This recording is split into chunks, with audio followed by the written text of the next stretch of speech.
RTC ఎన్నికలట September 20 కల్లా పూర్తి చేయాలంట. ఆర్టీసీ యూనియన్ ఎలక్షన్స్ ఉన్నాయి కదా, యూనియన్స్ రద్దు చేసిండు గతంలో కేసీఆర్. ఇప్పుడు కార్మిక శాఖ ఆధ్వర్యంలో ఈ ఆర్టీసీ యూనియన్ ఎన్నికలు జరగబోతున్నాయి. సెప్టెంబర్ 20 కల్లా పూర్తి. కొనసాగుతున్న గుర్తింపు సంఘం ఎన్నికల ప్రక్రియ 8 నుంచి 10 యూనియన్ల మధ్య ప్రధానంగా పోటీ ఉండే అవకాశం ఉందట. అంత బాగానే ఉంది. యూనియన్ల ఎలక్షన్స్ పెడుతున్నారు, ఆహ్వానిస్తున్నారు, సంతోషం. ఆర్టీసీని గవర్నమెంట్లో విలీనం ఎప్పుడు? రిటైర్డ్ ఆర్టీసీ ఉద్యోగులకు సంబంధించిన బకాయిలు ఎప్పుడు? ఉన్న ఆర్టీసీ ఉద్యోగులు, పనిచేస్తున్న ఆర్టీసీ ఉద్యోగుల బకాయిలు ఎప్పుడు? వాళ్ళ కనీసమైన డిమాండ్స్ని, కనీసమైన వాళ్ళకి రావాల్సిన వాటిని ఎప్పుడు తీరుస్తారు? మరి ఈ క్వశ్చన్స్కి మాత్రం ఇంతవరకు ఆన్సర్ అయితే లేదు. పాపం అందరూ వస్తున్నారు, బస్ భవన్ ముట్టడిస్తున్నారు, ధర్నాలు చేస్తున్నారు, ఏడిదాన్నే ఉన్నది. ఆర్టీసీలో కార్మిక సంఘం గుర్తింపు ఎన్నికల సమయం దగ్గర పడుతోంది. ప్రభుత్వ ఆదేశాల మేరకు ఎన్నికల నిర్వహణకు కార్మిక శాఖ ఇప్పటికే అవసరమైన చర్యలు చేపట్టింది. యూనియన్లకు సంబంధించిన రిజిస్ట్రేషన్, సభ్యుల సంఖ్య తదితర వివరాలు ఆర్టీసీ యాజమాన్యం నుంచి ఇప్పటికే సేకరించింది.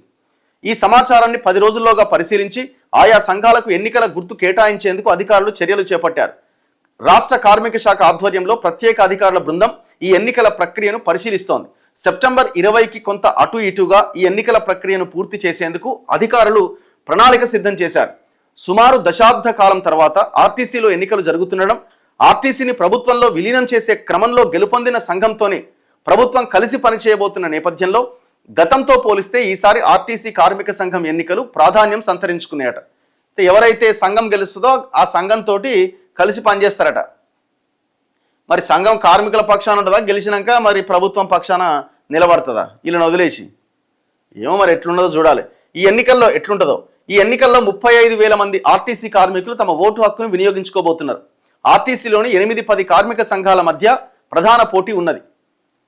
Staff and workers federation, employees union, Karmik Sangh, Telangana Jatiya Mazdoor union, Telangana RTC workers union, Telangana state RTC national Mazdoor union, Telangana RTC Bahujana Karmika union, కార్మిక పరిషత్ యూనియన్స్తో పాటు మరికొన్ని సంఘాలు ఎన్నికల బరిలో ఉన్నాయి.